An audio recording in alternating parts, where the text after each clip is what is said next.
gars yi maa ngi leen di ziar leen di nuyu bu baax a baax leen di nuyu bu baax a baax ci live bi tey xaaral ma vérifier ndax live bi gars yi ñu ngi koy gis ou pas voilà leen di ziar bu baax a baax naka dimanche bi ku dugg partagé maa ngi leen di ziar bu baax a baax sama gars yi ku dugg partagé ma jox leen sommaire bi ah voilà ma jox leen sommaire bi xaaral ma xool sama conducteur dama koy bind du ko dugal également leen di nuyu bu baax a baax sama gars yi voilà waa réew mi aussi yónnee nañ ma également ay bagages également xaaral ma yónnee kii ko dugal ko ci conducteur bi ok gars yi maa ngi leen di nuyu Abdallah Ka maa ngi lay ziar Aminata Belami waa Karim si maa ngi leen di ziar Abdoulatif Kane maa ngi lay ziar faut qu'on discute nag Abdoulatif ah ku dugg partagé Diali Alves mi ngi seetaan Magita maa ngi lay ziar Aminata Seck mi ngi seetaan Ndey Seck maa ngi koy nuyu Sophie Lafarwa maa ngi leen di nuyu voilà balaa moo koy fàtte dafa am ku ma defaral benn remarque ma di ko nuyu au passage xaw ma dina bëgg ma wax ko ou pas ma tudd turam bu may def live parfois damay wetu nii yor mouchoir bi nekkul ne damay tufli wala yu demee noonu ça c'est vraiment dégueulasse taak sax quand même nag yàgg naa ci audiovisuel nag yooyu du ma ko def ah donc mais lu baax la ci jublu xaar leen ma jagal tuuti caméra bi lu baax la ci jublu c'était une remarque pertinente donc moo tax faut que ma ñëw parce que gars yi détails yi dañ ci bàyyi xel ci détails yi et tout Max doomu Medina maa ngi lay di la nuyu bu baax a baax ça fait longtemps qu'on s'est pas vu je pense suñu première gisee c'était un reportage à New York di la nuyu bu baax a baax bu mu nekk ko am coloré donc su ma defee nii dama def gloss bi nii jigéen yéen xam ngeen ci dara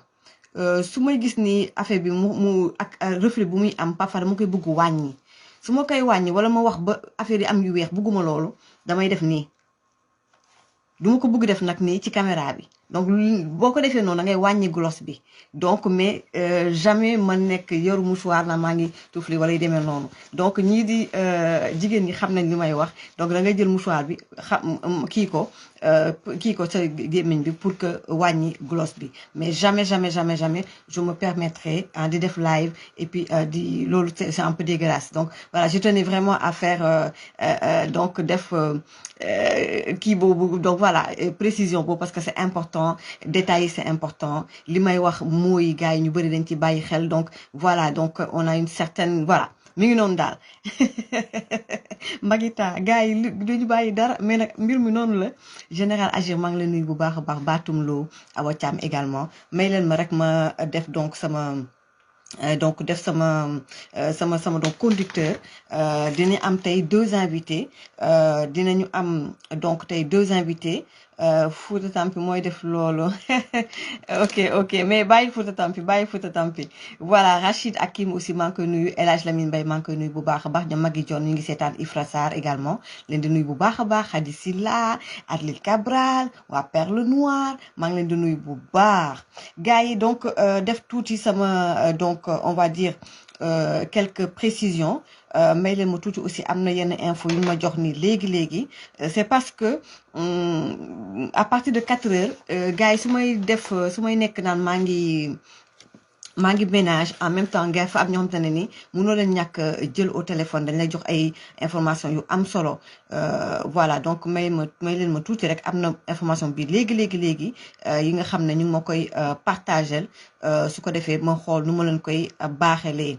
waaw donc am na lu ñu ma yónnee on pour TFM c'est trop facile ba kenn yóbbu ci yoon defe naa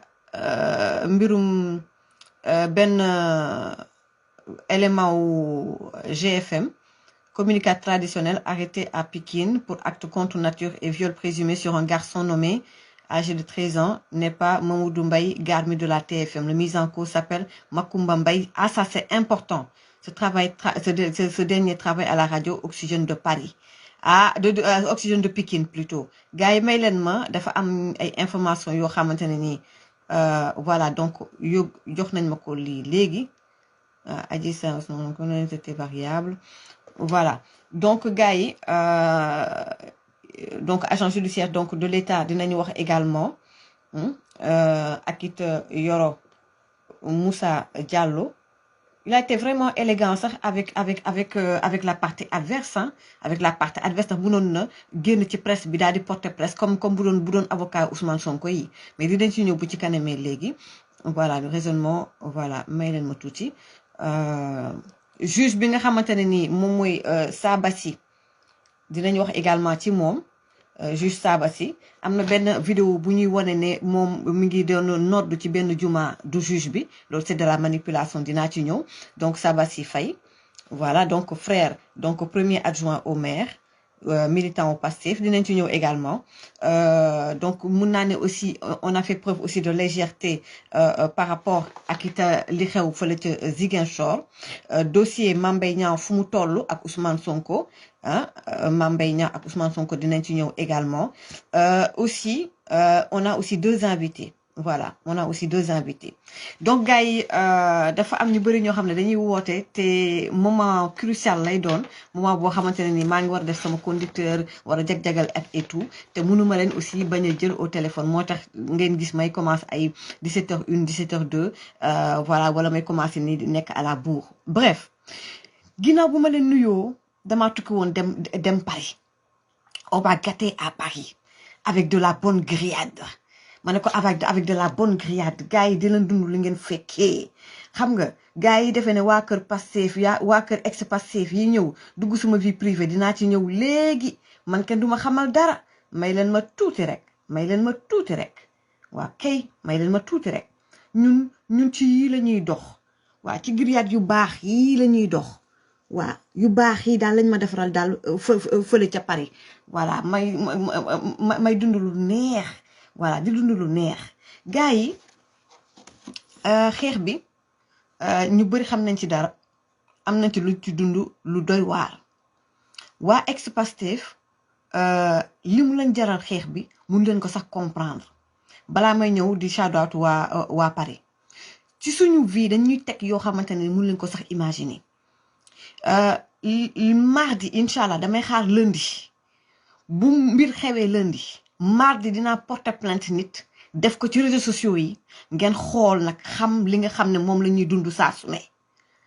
te ba pare may def nag aussi benn appel à toutes les femmes africaines yi nga xam ne ñu ngi dund bitim réew ak ñu nekk Sénégal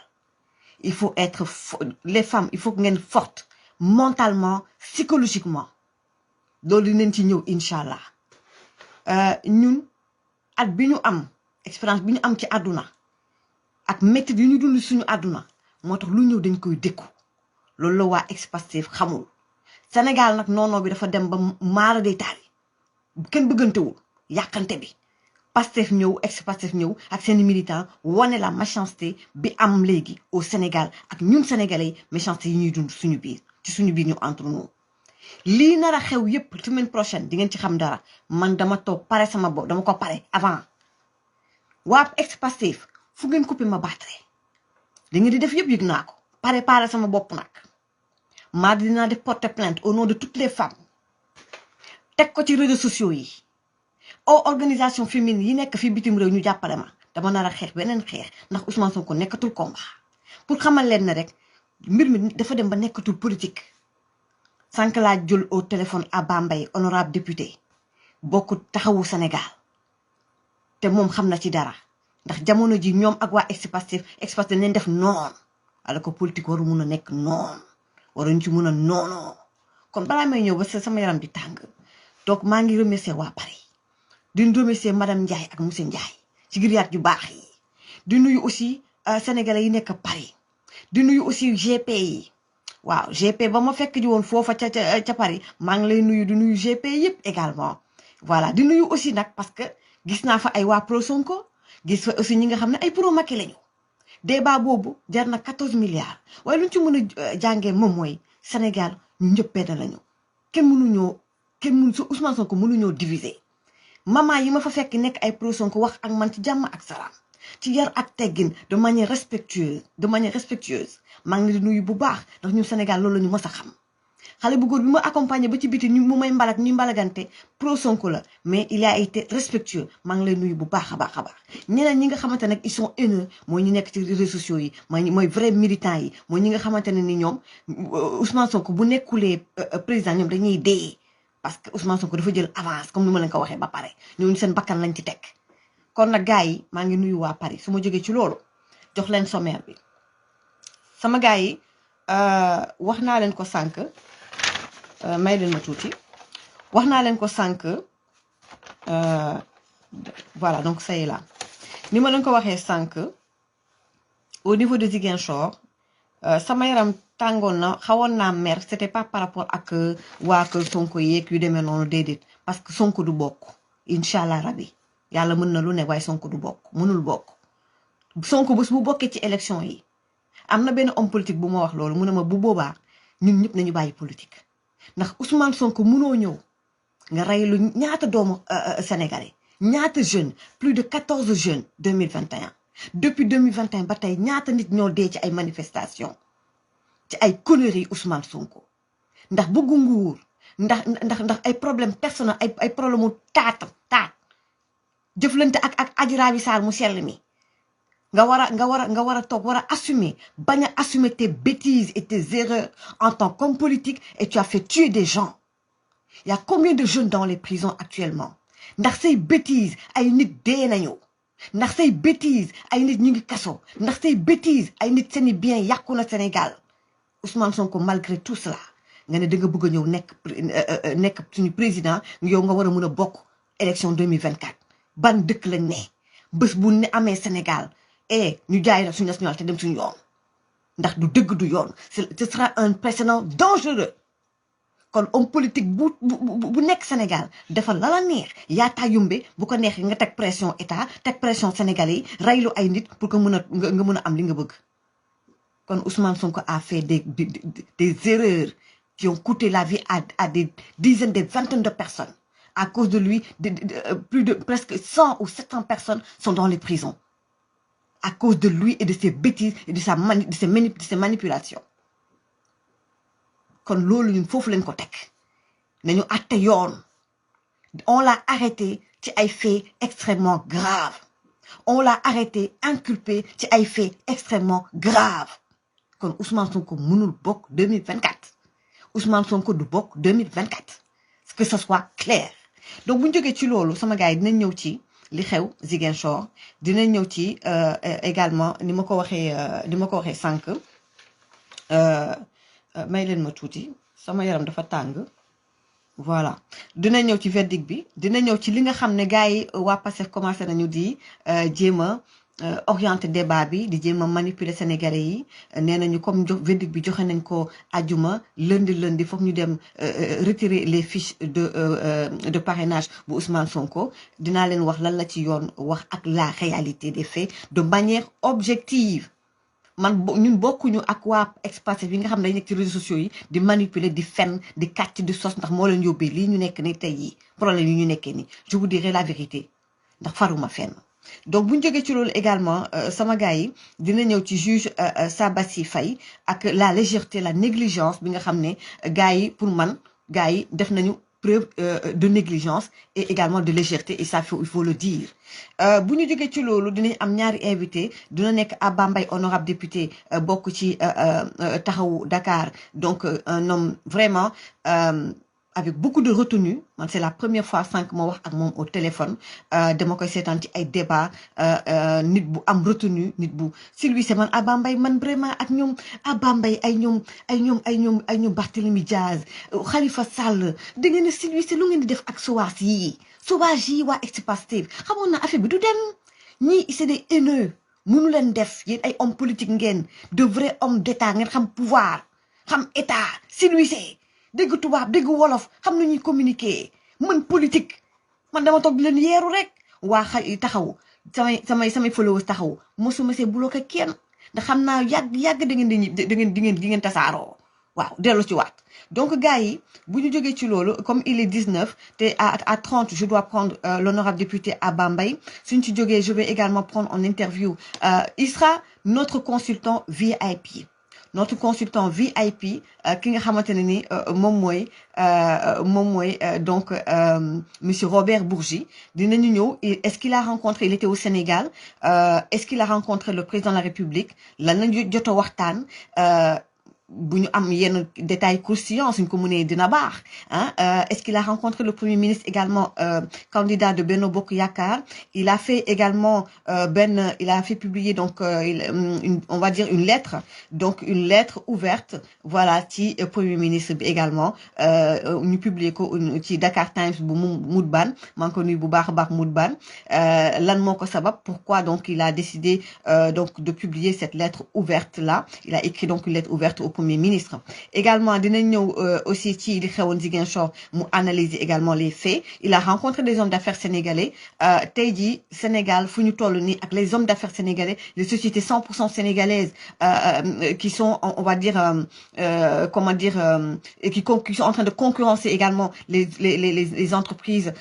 occidentales ak yu demee noonu donc on va revenir sur les entrepreneurs les entreprises sénégalaises également les hommes d'affaires sénégalais que monsieur Bourgi a rencontré au Sénégal voilà donc dinañu ñëw ñu tàmbali ak vraiment cette information là le maire de Kër Ndiaye Lo libéré actuellement moo ngi foofu vidéo bi may leen ma ñëw tuuti ci information bi ma leen wax nii léegi Mamadou Ndiaye Garmi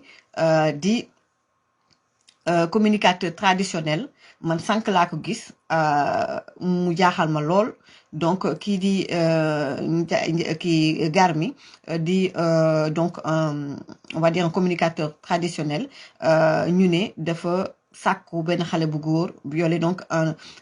jeune âgé donc de 13 ans un garçon nommé MD âgé de 13 ans ben du Mamadou Mbaye Garmi keneen la donc ki yoo la woon Branco may leen mu tuuti ma xool ki yoo la woon Branco le maire de Kër Ndiaye Lo donc libéré loolu lañ ma jox comme information également alors donc ñu ñëw ci Mamadou Ndiaye Garmi pour vous dire waa ex-Pastef ak na ñuy àndal comment ils sont mauvais ça a fait le tour de la toile ki nga xam ne communicateur traditionnel bi nga xamante ne ni moom mooy Mamadou Mbaye Garmi il a une famille dafa yor ay jabar yor ay doom def leen ay cœur parce que ñi ngi bëgg a saboter live bi def leen ay cœur ñi ngi def ay bopp mer pour saboter le live mettez un maximum de cœur donc la réalité moom mooy le communicateur traditionnel arrêté à Pikine pour acte contre nature et viol présumé sur un garçon nommé MD âgé de 13 ans n'est pas Mamadou Mbaye Garmi de la TFM. Le mis en cause s'appelle Makumba Mbaye. Ce dernier travaille à la radio Oxygène de Pikine. Kon ma bamtuwaat ko ci olof xibaar bi nga xam ne moom la ñu biral comme quoi communicateur traditionnel bi ñu jàpp fële ca Pikine pour acte contre nature que dafa doon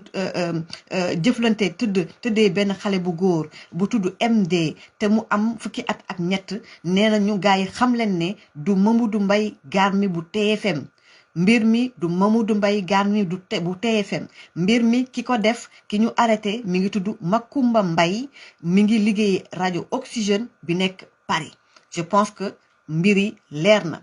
gars yi bu ñu masawoo donc Mamadou Mbaye Garmi ñu ñëw nag ci donc xibaar yi nga xam ne bëgg naa partager ko ak yéen li xew fële ca Ziguinchor gis ngeen newoon nañu am nañu ay femmes yu jóge Bois Sacré c'est faux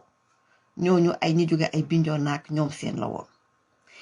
waa ex-Pastef dañoo toogoon teg seeni préparé woon seeni mbir defoon nañ ne bëggoon nañu def benn manifestation bu am yenn ampleur yi su fekkee ne verdict bi arrangé wu leen et encore une fois il allait encore avoir des morts pour rien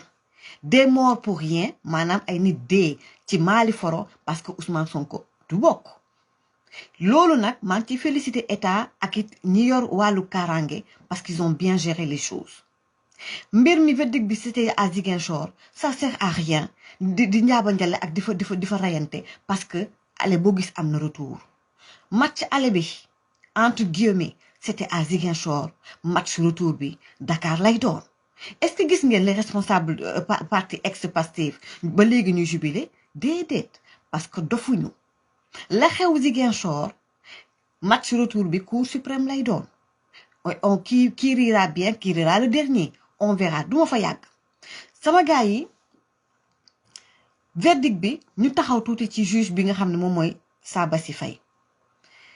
en parenthèse wax naa ko ma jaaraat ci vidéo bi ngeen di gis kii di nodd du Sabassy Faye waa ex-Pastef ñoo bëgg wone ni ñoom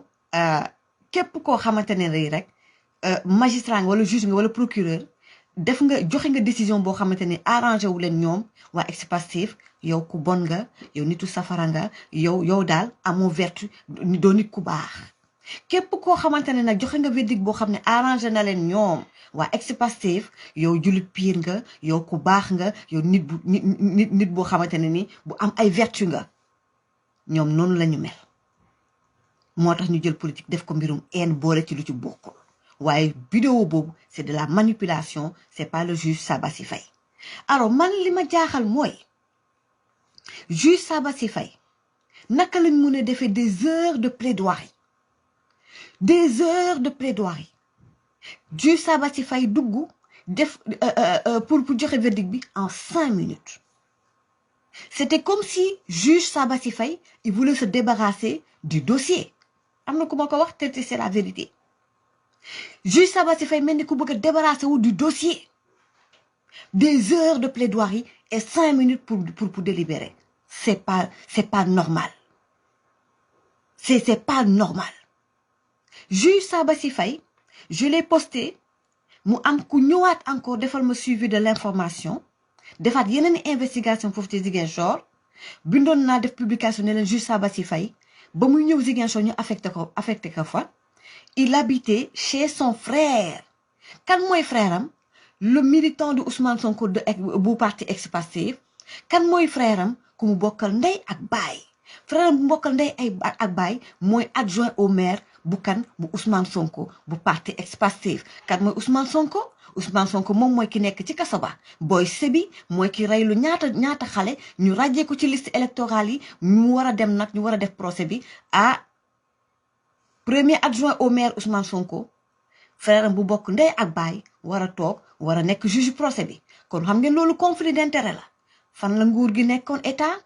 gars yi lii nu mu leen mën a dalee lii c'est extrêmement grave te lii tax na ma def benn parenthèse je rends hommage à toutes ces personnes des hommes de l'ombre et des femmes de l'ombre qui travaillent pour la République pour le Sénégal ñi nga xam ne j'ai collaboré ak ñoom avec eux ci combat bi depuis 2021 ba tey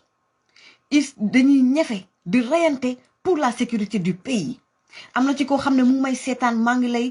lay nuyu bu baax a baax di la jox cër bu baax di la xamal ni yow war nañ la rendre hommage ainsi que tous les hommes et femmes de l'ombre qui travaillent pour la sécurité du Sénégal pour la République du Sénégal dans ce combat-là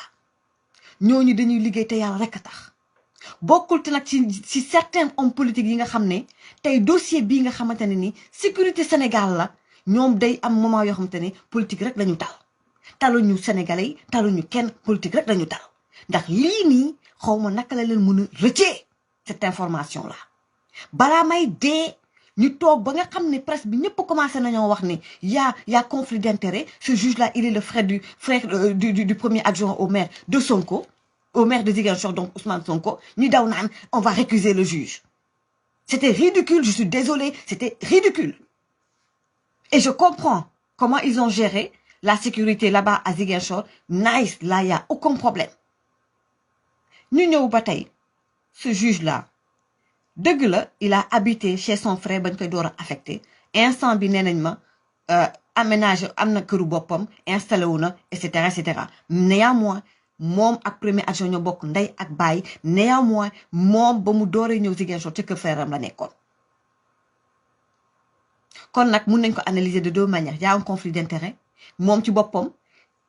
bu joxoon beneen verdict ragal na sécurité am foofu ca Ziguinchor yàlla rek a xam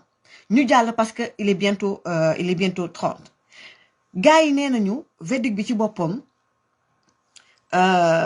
comme joxe nañu verdict bi c'est en faveur de Ousmane Sonko dès lundi nañu dem jëli ji li nga xam ne moom mooy fiche de parrainage ma liral leen parce que j'ai parlé avec un juriste ñu ni ma l'administration peut invoquer le cas, c'est-à-dire que du moment que rendre nañu officiel donc notification donc décision bi mun nañu wax ne amul caractère suspensif, c'est-à-dire en principe voilà, donc je l'ai noté, je vais vous le dire là maintenant may leen ma tuuti parce que bëgguma mu am benn erreur. En principe le pourvoi ne suspend pas l'exécution de la décision, c'est-à-dire tey même bu fekkee ne tey agent judiciaire de l'État bëgg nañu pourvoir en cassation maanaam yóbbu mbir mi Cour suprême ci diggante bi c'est vrai ci diggante bi mun nañu appliquer décision bi, c'est-à-dire ñu daal di rétablir Ousmane Sonko dans ses droits et que mu mun a dem retirer ay fiches de parrainage. Ma bamtuwaat ko, le pourvoi ne suspend pas l'exécution de la décision. Donc bu ñu joxee notification décision bi à ce moment-là mën nañu ñoom waa ex-Pastef ñu daal di rétablir on va dire ñu jox leen seen i fiche de parrainage, ñu tàmbali seen i parrainage, loolu mën nañ ko def. Par contre l'administration peut invoquer le caractère non définitif de la décision. maanaam tey jii administration judiciaire mun na wax ni procédure bi jeexagul, kon dañuy bàyyi ba procédure bi jeex ñu door a jox soit jox Sonko ses fiches de parrainage ou bañ ko jox, c'est-à-dire administration judiciaire am na sañ-sañ ne lii mooy les principes, mais comme décision bi jeexagul, procédure bi jeexagul, nañu dem ba ci pandaw ja balaa ñuy def lépp lu ñu war a def, lenn lu ñu war a def rek joxe fiche parrainage Sonko ou pas, nañu dem ba ci pandaw ja Cour suprême. Loolu l'administration judiciaire peut le faire, c'est contradictoire mais mën na ko def. Beneen mbir bi moom mooy supposons par exemple le 16 may leen ma tuuti, le greffe du tribunal Ziguinchor qui reçoit donc la requête de pouvoir formée par l'agence judiciaire de l'État, le greffe dispose d'un délai à compter de la réception de la requête, donc voilà un délai donc de 2 jours. Par exemple tey jii le 16 bu fekkee ne le 16 jot nañu on va dire notification bi et tout, kii nga xamante ne ni moom mooy l'agence judiciaire de l'État am na 10 jours pour mu mun a def pour mu mun a pourvoir en cassation, c'est-à-dire mu def seen pour ñu mun a def seen pourvoi en cassation, ils ont 10 jours, c'est-à-dire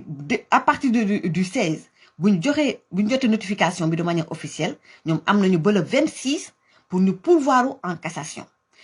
bu ñu soit le 16 ou le 18, mais en tout cas maximum bi moom mooy 16 jours. mën nañu am nañu à partir du 16 ba le 26 pour ñooñu mën a dem pourvoir en cassation. Je veux parler de l'agence judiciaire de l'État. bu ñu jógee ci loolu ñu ne waa kër Sonko yi ñoom aussi am nañu 8 jours, c'est-à-dire que bu agence judiciaire de l'État waxee ne moom dafay yóbbu mbir mi day def pourvoi en cassation, su boobaa greffe bi dafa war a maanaam yëgal Ousmane Sonko ak i avocat am ni leen agence judiciaire de l'État kat dafa bëgg na yóbbu mbir mi Cour suprême day pourvoir en cassation. Donc su boobaa bés bu agence judiciaire de l'État waxee ne moom dafa yóbbu mbir mi Cour suprême, greffe bi instant bu tribunal bi am na ñaari fan pour avertir avocat Ousmane Sonko yi ni leen pourvoi en cassation am na. ñoom waa kër Sonko yi également ak seeni avocat am nañu 8 jours juróom-ñetti fan pour tontu également greffe tribunal bi également. Donc 8 jours yi waa kër Sonko yi ñu tontu ak bañ a tontu, Cour suprême dès que mu recevoir Cour suprême dès que 8 jours yi écoulé, tout de suite mun na programmer donc procès bi pour ñu mën a ndar keppe mbir mi. Kon defe naa affaire bi leer na. Donc voilà, donc la Cour suprême dès qu'il reçoit donc on va dire notification et tout donc sans aucun délai programmer l'audience donc pour statuer sur ce dossier là donc gars yi lii laa bëggoon vraiment parce que 34 jot na et j'ai 2 invités am na yu bëri yoo xamante ne bëggoon naa koo wax mais ñu aussi quelque part aussi ñu ngi nuyu l'agent judiciaire de l'État je ne le connais pas monsieur Yoro donc Diallo qui a fait preuve également d'élégance parce que tey mënoon na dem dans la presse également pour ñaawlu le conflit d'intérêt bi nga xam ne moom moo am ci donc jugement procès bi nga xam ne moom lañu defee fële ca Ziguinchor donc gars yi su ma jógee ci loolu may leen ma ñëw nag léegi tarxis tuuti ñëw ci li nga xam ne moo am fële ca Assemblée nationale entre parenthèses une petite parenthèse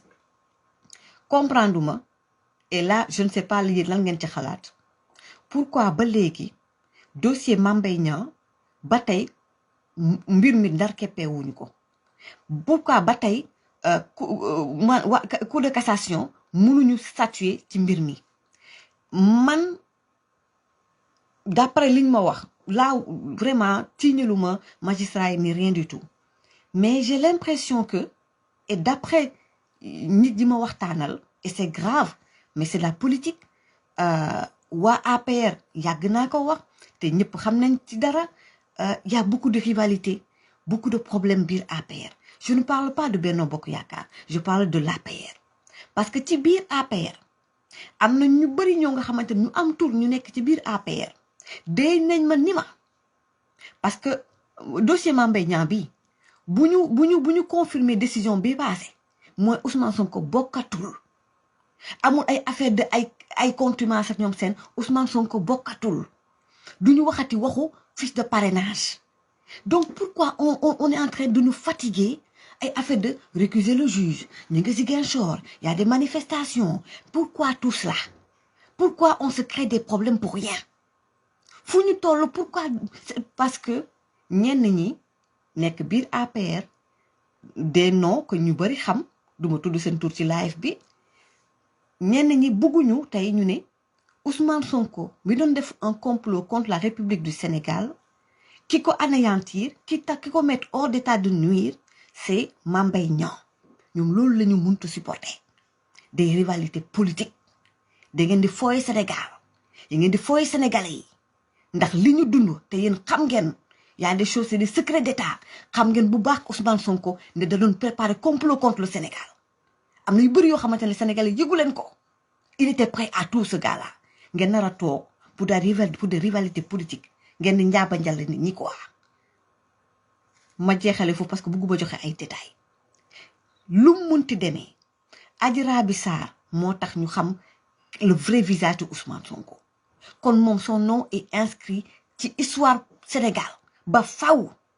elle nous a sauvés ki ñu jàppale tey jii ba ñu def ko hors d'état de nuire mbir mi c'est complémentaire c'est Mame Mbaye Niang fii amul ay affaire de rivalité politique c'est ça la vérité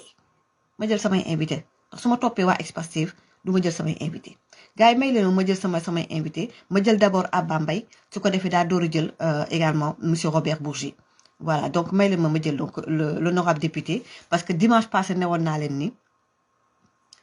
sama gars yi assemblée nationale bruit dina fa am waxoon naa leen ko dina am lu xew assemblée nationale bëggumoon dugg ci détails yi waa taxawu Sénégal génn nañu ci groupe parlementaire Yewwi Askan Wi ñu jël Abba Mbaye l'honorable député jël ko 5 minutes rek après ñu daal di jël nag ki nga xamante ne ni moom mooy donc monsieur Robert Bourgi.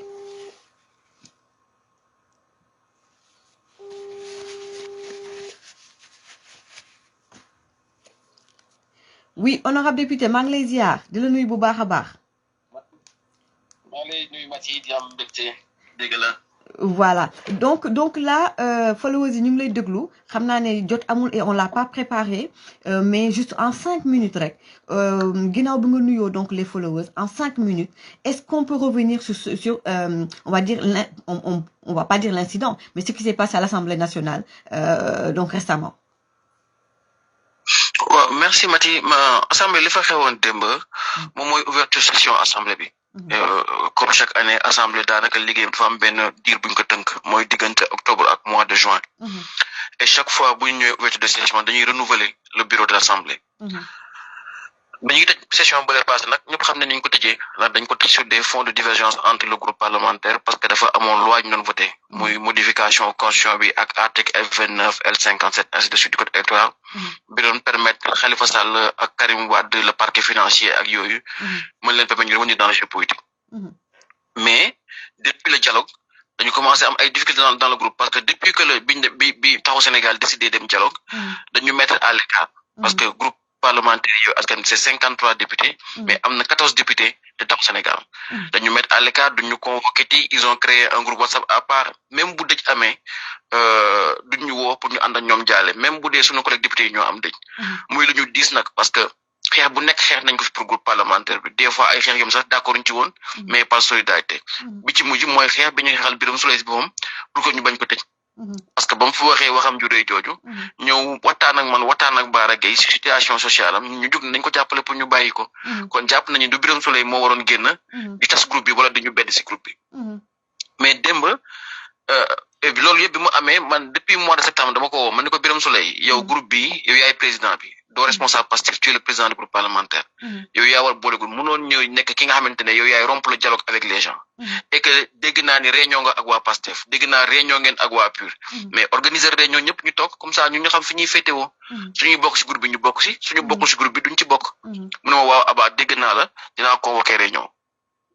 ma toog ba mois d'octobre début octobre le 2 octobre déggaatuma ko moo woowaat ko ne ko Birame woowal nit ñi réunion mu ne ma Aba dinaa la woo ba démb ñu dégguma ko mu jékki-jékki dugal si groupe WhatsApp groupe parlementaire bi ne à partir de maintenant képp ku bokk Yewwi Askan bi bëgg bokk ci groupe parlementaire Yewwi Askan bi da ngay dem sama secrétariat bi mu ngi foofu nga signé wax ni que yow da nga bëgg bokk groupe parlementaire Yewwi Askan parce que li ñu war a expliquer nit ñi mooy que bureau assemblée en fonction groupe parlementaire bi nga nu mu toll moom ngay am ay postes daam Benno Bokk Yaakaar 82 députés lañ assemblée am na 8 vice-présidents groupe parlementaire Benno ñu jël 4 yi il y a 6 secrétaires élus groupe parlementaire Benno ñu jël 3 yi il y a 11 commissions permanentes groupe parlementaire Benno ñu jël 6 yi groupe parlementaire bi ci topp ci wàllu dayo moom mooy groupe parlementaire Yewwi Askan bi parce que on a 53 députés Wallu am 27 députés 53 députés yooyu moo ñu may am 3 postes vice-présidents may ñu am 2 secrétaires élus may ñu am 5 commissions bi ñu séddalee postes yi dafa amoon lu xewoon parce que dañ ñëwoon dañuy nekk candidat pour élection président président assemblée nationale Barthélémy Dias ne moom candidat la bu Barthélémy Dias jógee taxaw Sénégal nekk candidat la dafay changer négociation yi même si am na lu bëri lu ci xew loo xam ne xëy na histoire dina may ñëwaat ci ak candidature Ahmed Aïdara bi ak yooyu parce que dëkk bi dafa bëri léegi lu bëri lu ëmpe te nit ñi xamuñu te politique toll na foogante ne xale yi daf leen jaral lu ne jaral leen saaga jaral leen xeex jaral leen ñàkk seen bakkan te lu bëri ci li ñu yaakaar du dëkk. dëgg la bi ñu demee keroog bi ñu ñëwee leader yi dañu réunir rendez-vous à Ngor Jaarama à 8h mooy daaw première session slash assemblée bi loolu bokk na si li indi xeex yu bëri ay xale yu amul expérience. allo. xamante ne. bii mooy seen premier bi waaw. yaa may dégg. waaw allez-y allo waaw allez-y. bii mooy seen premier rapport avec une nation assemblée. formé woo leen yóbbu woo leen séminaire fexe woo ju xamante à part nga leen Ngor Jaarama rendez-vous à 8h xale yëpp ñëw toog nga leen bon bureau bi ni la demee. bi ñu ñëwee bureau bi waa PUR ñoom dañu négocié woon ñu ne ñoom bu fekkee Barthélémy Dias mooy candidat président assemblée premier poste vice-président góor bi ñoom ñoo ko jël. gars yi ne leen d'accord donc bi ñu ñëwee Yewwi Askan bi am 3 postes vice-président taxawu jël benn PUR jël benn Pastef jël benn ñu am 2 postes secrétaires élus taxawu jël benn PUR jël benn ñu am 5 commissions Pastef jël ñaar PRP bu Déthié Fall jël benn PEM bu Habib Sy jël benn Taxawu Sénégal am benn ñu am un poste très important muy le poste de vice-questeur parce que questeur bi moom mooy exécuter le budget de l'Assemblée di ngeen faral di dégg Guy Marius Sagna muy génn di wax lu nee na assemblée budget bi kenn contrôlé wu ko des trucs comme ça mais questeur bi ak questeur adjoint bi ñoom ñooy exécuter budget assemblée lépp luy marché ak la gestion du patrimoine de l'Assemblée mooy marché acquisition produit mooy marché nettoyage assemblée mooy la gestion de l'hôtel des députés ainsi de suite et c'est un poste très très stratégique parce que yéen ñi ne même recruter le personnel de l'Assemblée. biñ demee foofu Pastef jël benn bi Benno Bokk Yaakaar jël benn. donc bureau yi noonu la demoon te bu ngeen xoolee boo xool sax nga boole si nag Pastef jël yeneen ñaari poste parce que président groupe parlementaire bi Pastef moo ko jël avec Birame Souleye Diop. te président groupe parlementaire da ngay am une dotation financière entre 3 et 5 millions wante ne yow yaa koy gérer par mois. Ousmane Sonko ñëw ni man doyuma parce que ku mel ne Cheikh Thioro Mbacké sama responsable bi ma am Touba. gagné élection yi dama ko bëgg dooleel. il faut ma jox ko poste mais jàngul tubaab. Khalifa Sall ne ko loolu la jëlal poste vice président groupe parlementaire bi. vice président groupe parlementaire bi am na rang wu président de commission. waaw donc bi ñu paree Pastef am na benn vice président. am président groupe parlementaire. am vice président groupe parlementaire. am président commission ak Abass Fall muy la commission énergie pétrole muy commission bu am solo. am commission énergie commission de délégation ay dafa jël ko. ak vice questeur donc. je pense un problème réseau. le Pastef a 6 postes dans le Sénégal 3 postes un poste de vice-président vice-présidente un poste de secrétaire élu et un poste de président de commission. PUR am ñaari poste un poste de vice-président et un poste de secrétaire élu. PRP am benn président de commission PEM bu AUC am benn président de commission nii la ñu séddoo woon bureau bi. mais may fàttali ne bureau bi poste yi.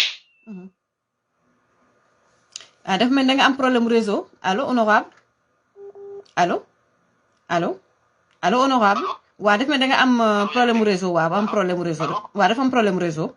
waaw allez-y. ok yaa may dégg. waaw ok mais léegi ñoom comme ñoom on travaille il travaille plus avec nous consulté wuñ ñu.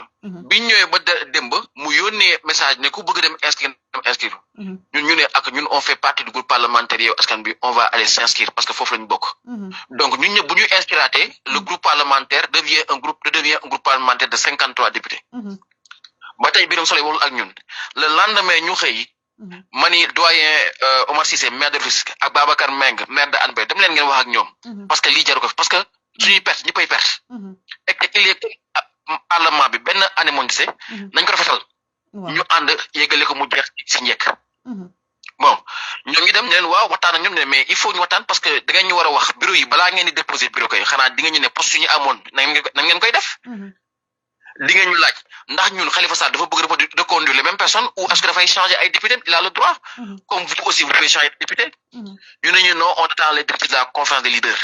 ñu ne leen mais conférence des leaders kan moo fa dese si Ousmane Sonko mu ngi fi ndogal Khalifa Sall convoqué tuñ ko mais kan mooy conférence des leaders est-ce que te PRP nee na ma waxul ak Déthié Fall kon kan moo fa nekk.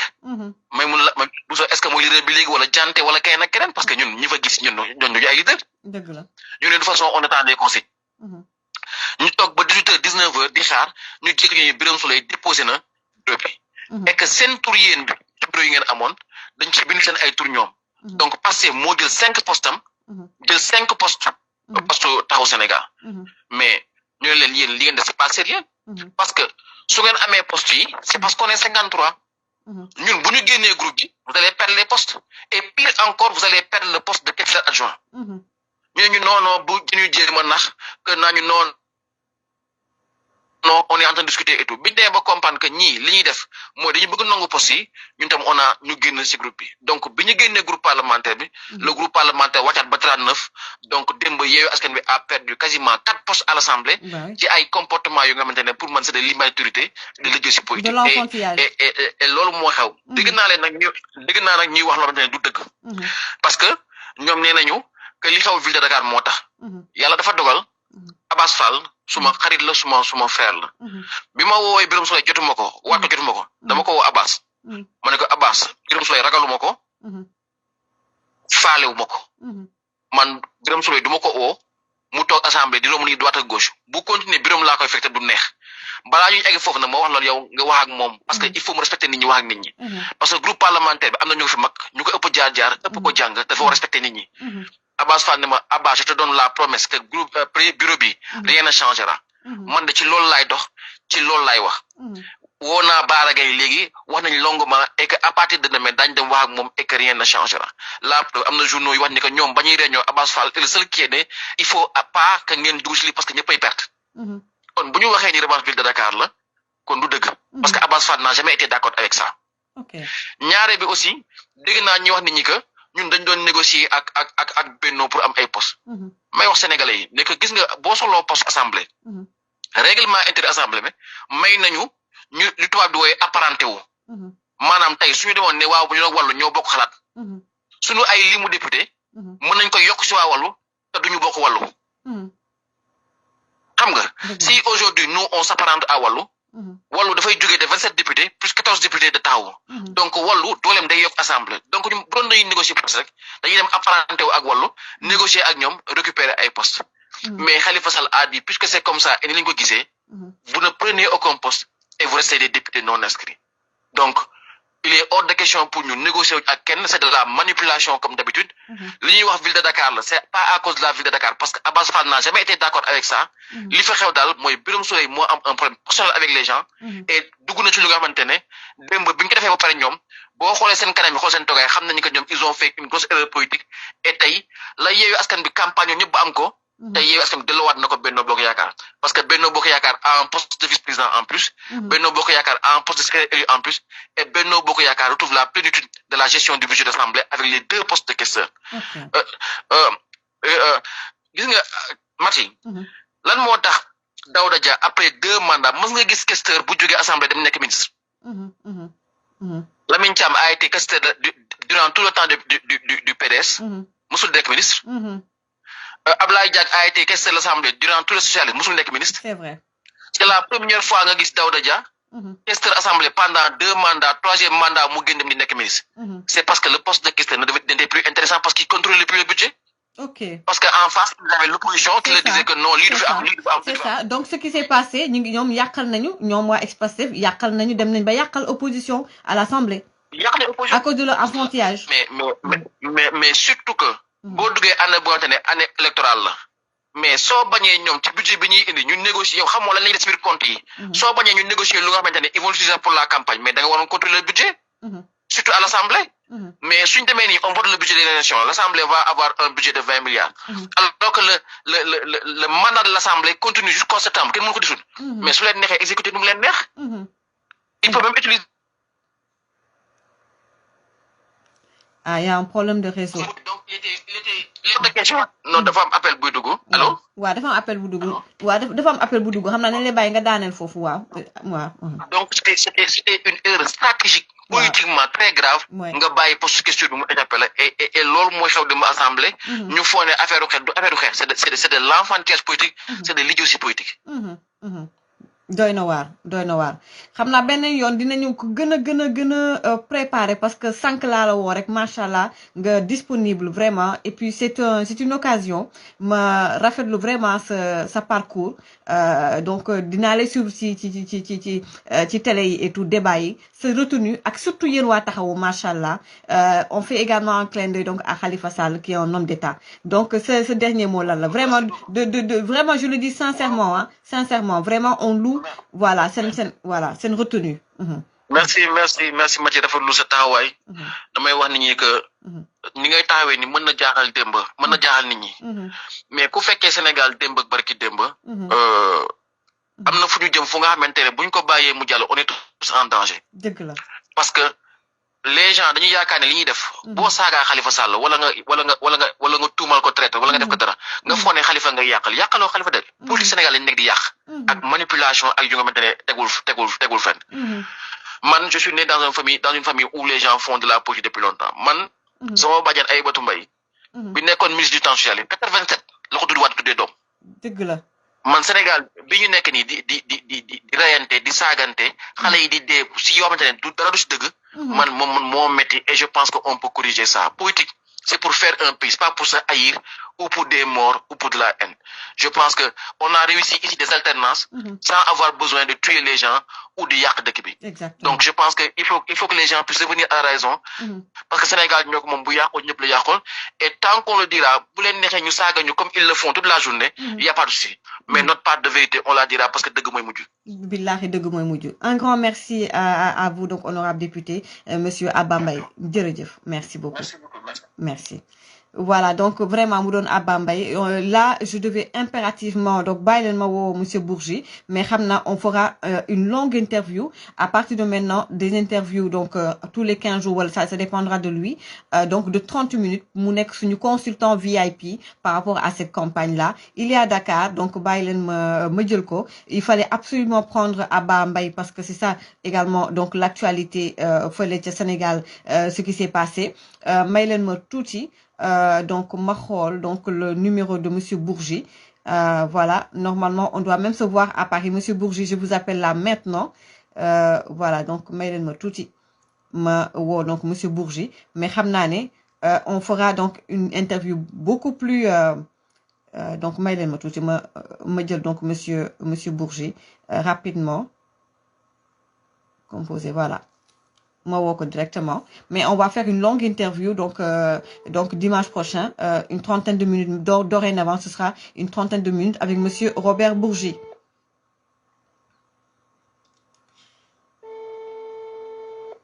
Bon, c'était prévu donc nous à 15h30 Sénégal. Oui, Monsieur Bourgi, toutes nos excuses. Je vous en prie, madame. Je vous en prie. Toutes nos excuses, on devait vous prendre depuis 17h30 heure de Paris. Par contre, il y a eu une information de taille donc par rapport à ce qui s'est passé à l'Assemblée nationale. On est à 5 minutes de la fin de l'émission, mais on ne peut pas finir cette émission sans vous entendre. Et puis aussi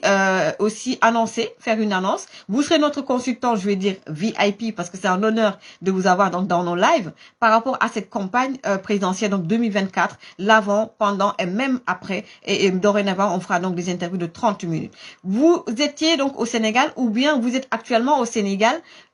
Est-ce que vous avez rencontré le président? Moi, j'ai juste deux questions et après, on continuera donc la semaine prochaine si vous êtes d'accord. Est-ce que vous avez rencontré le président? Qu'est-ce que vous êtes dit? C'est évident que j'ai rencontré le président. Oui. Au lendemain de mon arrivée à Dakar, j'ai passé 3 jours à Dakar cette semaine. J'ai rencontré le président pendant près de 2 heures. Toujours le soir tombé. C'est la bonne heure pour moi et je pense que c'est la bonne heure pour lui. Oui. Et qu'est-ce que vous êtes dit? Enfin, voilà, quelle a été la teneur de vos discussions? Je sais que vous ne direz pas tout, mais si on peut avoir quelques infos croustillantes. Comment vous l'avez trouvé déjà? Je l'ai trouvé extrêmement détendu. Qu'il me pardonne cette expression. Jeune. Je l'ai trouvé zen, souriant, abordant les questions d'actualité nationale et internationale, et sur un air totalement détaché, tout en ne cachant pas qu'il restait maître de l'appareil d'État. Tenant les réunions, prévoyant de réunir l'ensemble des secrétaires départementaux, des réunions politiques, préparant le terrain aux candidats, Premier ministre ou Premier ministre candidat. Et qui me pardonne aussi cette expression, rabâcher le travail pour Amadouba. Ok. Et justement, vous avez aussi rencontré le Premier ministre Amadouba. Vous avez même écrit une lettre ouverte parue sur Dakar Times, en clin d'œil à Moudban, un ami, un frère. Oui. J'ai rencontré le Premier ministre très longuement le soir de mon arrivée. Le reproche que je lui fais, c'est que il a oublié que je n'avais plus 20 ans. Il m'a retenu jusqu'à plus de 3 heures du matin, alors que j'étais arrivé quelques heures auparavant de Paris. Et j'ai trouvé un Premier ministre en pleine forme physique, en pleine forme intellectuelle, plein d'idées, mais encore le reproche que je fais, trop de monde dans l'antichambre. Voilà. Le reproche que je lui ai fait, il est évident qu'on a beaucoup discuté avec Amadouba. Je lui ai dit qu'il était temps qu'il sorte du petit palais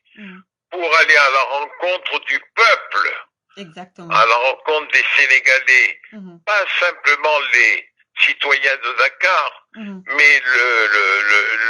le Sénégal profond, le Sénégal de tous les départements, de toutes les régions. Voilà. Ok. Et je pense qu'il a bien, voilà, il a bien, je dirais même que c'est pas une critique, mais disons des conseils, en fait, des conseils de grands frères, on va dire. Je lui ai prodigué des conseils, je crois qu'il les a suivis, mais il y a quelqu'un d'autre qui lui avait donné les conseils autrement plus avisés, c'est le président de la République qui lui a dit qu'il fallait qu'il sorte un peu du carcan de la primature et d'aller à la rencontre des Sénégalais. Et d'ailleurs, hier, il a fait la tournée des religions catholiques, musulmanes. Il est allé à l'archevêché hier. Il est allé voir les chefs religieux musulmans. C'est une bonne chose et je crois qu'il va à l'intérieur du pays dans les jours qui arrivent. Ok. Donc maintenant, si vous êtes d'accord, comme je l'ai annoncé, maintenant on aimerait vous prendre pour 30 minutes. Vous serez notre consultant, je dirais, VIP pour la campagne. Est-ce qu'on pourrait donc continuer ces discussions pour dimanche prochain, donc prendre rendez-vous avec nos followers pour 30 minutes d'échange. Voilà, très intéressant par rapport à l'avenir de notre pays. Si vous êtes d'accord, bien sûr. Pas de problème, je me tiens à la disposition de ceux qui veulent bien m'écouter. Voilà, parce qu'il faudra donc parler surtout aussi des entreprises sénégalaises, également de certains hommes d'affaires sénégalais, comme vous avez rencontré justement, je le disais tantôt, Adama Diallo, donc DG Petrosen Holding, je pense, qui est maire de Gossas, et également parler des entreprises comme Petrosen également, qui ont, on va dire, cette entreprise qui a plus de, on va dire, 230 stations au Sénégal. Un grand merci à vous. Ce sera un honneur également de vous rencontrer également sur Paris et toujours un honneur de vous recevoir dans ce live-là. Merci beaucoup, Monsieur Bourget. Allez, au revoir. Merci. Voilà, donc gars yi mu doon Robert donc Bourgi de nekk suñu consultant dorénavant, mais xam ngeen avec l'actualité oblige, fallait que ñu jël monsieur donc Abba Mbaye, l'honorable député Abba Mbaye, machallah, encore une fois maa ngi rafetlu son passage donc ci suñu donc live tey bi, donc l'honorable député bokk ci donc taxawu Dakar, di nuyu également ki nga xam ne moom mooy Rabi Sey, donc bokk di xalifis pur et dur. Il a été dans tous les combats pour libération Khalifa Sall, di nuyu Khalifa yep également, di nuyu donc l'homme d'État Khalifa Sall, également ñom Barthélémy Diaz, Boy Town am fit. Voilà, Barthélémy Diaz, man xamoon naa ne yow ak Sonko lu mën a dem dafa faux Sonko, donc di nuyu bu baax encore une fois et remercier donc énormément monsieur donc monsieur Mbaye Abba Mbaye, l'honorable député, li mu expliqué leer na nañ, campagne bi nar na xumbu nar na neex. Dernière chose, waa réew mi su ma waxee donc ci donc bu ñu waxee ci président ak premier ministre avec monsieur Bourgi, wax ci waa taxawu duma def dudul ñëw nak ci li nga xamanteni mom moy wax Idrissa Seck yi, Babacar Mar momako yónnee nee na ma ki nga xamanteni ni mo nekkon ci Malick Gakou tay rallié na, mu ngi tudd Mamadou Gaye, coordonnateur du Grand Parti à Pékin Nord, qui a rejoint la coalition Idy 2024. Pour rappel, il était la tête de liste de la coalition Yewwi à Pékin Nord lors des élections municipales. Kon nak ki nga xamne mom moy Mamadou Gaye quitté na bàyyi na Malick Gakou, rallié na ki nga xam ne moom mooy Idrissa Seck, coalition Idy 2024. gars yi nee na ñoom ñu ngi liggéey ci suuf boolewuñu dara ki wax na fi jàll woo naa la waa PDS foog ñu xam fan la Karim Wade féetee. kon nag gars yi lii la woon, maa ngi leen di gërëm di leen sant encore une fois. La prochaine fois donc s'il est d'accord, on fera 30 minutes avec monsieur Robert Bourgi. Voilà, nekk koo xamante ne nii, voilà, donc c'est très intéressant de l'avoir dans nos lives, surtout par rapport à cette campagne présidentielle de 2024. Jàmm ak jàmm, am na ku ma yónnee message, m'a donné raison sur Yewwi Askan Wi, Ahmed Seck bu Maroc, il l'a toujours dit, le temps m'a donné raison sur Yewwi Askan Wi, Pastef et toute l'opposition haineuse buzz du Sénégal. Merci beaucoup Ahmed Sek. Émile donc qui me dit qu'il y avait des vacances judiciaires et que le dossier Mame Mbaye Niang sera vidé avant le 30 novembre. Voilà, Émile maa ngi lay nuyu bu baax a baax et Émile qui est donc en Italie di la ziar bu baax a baax je suis énormément. Émile nee na donc attention, il faut savoir qu'il y avait les vacances judiciaires et que le dossier Mame Mbaye Niang sera vidé avant le 30 novembre et à défaut au plus tard le 10 décembre inchallah ñu loolu rek la ñu bëgg donc ñu vider dossier Mame Mbaye Niang bi. Gars yi pour terminer maa ngi leen di jox rendez-vous mardi 17h GMT ak ABG donc